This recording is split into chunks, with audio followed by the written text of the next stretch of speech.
Sisi sejarah, sisi kisah, kali ini kita akan membahas Imam Malik. Namanya Malik bin Anas bin Malik bin Abi Amir al-Ashbahi al-Himyari yang biasa dipanggil Abu Abdullah. Gelarnya Imam Dar al-Hijrah. Dilahirkan di Madinah tahun 93 Hijriah.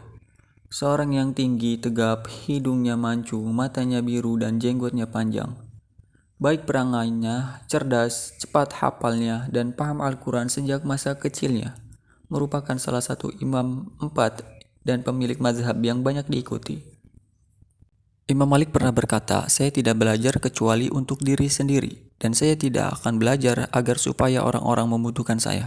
Pandangan para ulama tentang Imam Malik.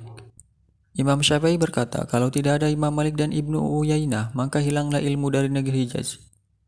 Imam Zahabi berkata, ilmu fikih berhulu pada Imam Malik, dan pendapatnya secara umum baik. Mazhabnya terkenal dan tersebar di Maroko, Andalusia, Yaman, Sudan, Basrah, Baghdad, Kufah, dan sebagian Syam, Mesir, dan Kusaran.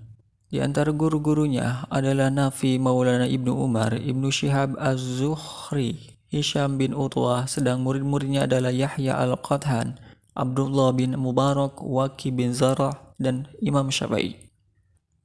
Di antara sahabat-sahabat Imam Malik antara lain Sufyan As-Sauri, Abu Hanifah, An-Nu'man, Abu Yusuf, dan Laits bin Sa'ad. Dia mempunyai catatan surat menyurat dengan Al-Laits bin Sa'ad yang terkenal alim.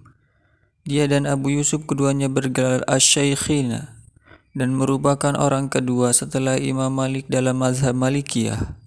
Abu Yusuf berkata, demi Allah saya tidak akan mendekati raja dan para raja sampai mendekati kepada Imam Malik kecuali Allah mencabut kewibawaannya dari dadaku. Sekelumit tentang kisah Imam Malik. Pernah dipukuli dan disiksa sampai mengelupas kulit tangannya, karena dia berpendapat bahwa tidak jatuh talaknya orang yang dipaksa, dan menolak permohonan Abu Ja'far Mansur agar orang-orang membawa kitab Al-Muwatta, yang merupakan kitab jami dalam ilmu fikih dan hukum. Sufyan bin Uyainah berkata, Imam Malik adalah pakar ilmu negeri Hijaz dan hujah pada zamannya, membahas kalimat hasbunallah wa ni'mal wakil. Ketika ditanya tentang masalah ini, dia menjawab, saya mendengar Allah Subhanahu wa taala berfirman setelah ayat ini, fanqalabu bi ni'mati minallahi wa fadla. Dia tidak pernah naik kendaraan di kota Madinah walaupun sudah lemah dan lanjut usia, karena menghormati negeri di mana Rasulullah SAW berpijak. Dia juga menghormati para khalifah, tapi tidak mengharuskannya. Pernah menerima hadiah dari Khalifah Al-Mahdi setelah hampir menolaknya, dan ketika khalifah merutinkan hadiah untuknya, dia menolak. Dia berkata, ilmu adalah hutang, maka lihatlah dari siapa kalian mengambilnya. Imam Malik berkata, saya tidak berfatwa kecuali disaksikan oleh 70 orang, walaupun mereka melarang, saya tidak berhenti. Diriwayatkan dari Abu Hurairah radhiyallahu an bahwasanya Nabi SAW bersabda, dikhawatirkan orang akan memukuli hati unta untuk mencari ilmu dan tidak menemukan seorang pun yang pandai di negeri Madinah.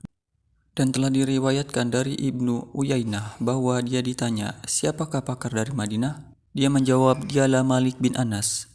Hadis riwayat Imam Tirmidzi dalam kitab Sunan, dan berkata Hasan. Sekelumit suri tauladan dan ketawaduan kebijaksanaan Imam Malik. Suatu ketika seseorang datang meminta fatwa dalam suatu masalah.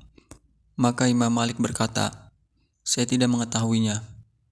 Orang itu berkata, saya telah mendatangi tokoh-tokoh semuanya memerintah untuk menanyakan hal ini kepadamu, wahai Tuan.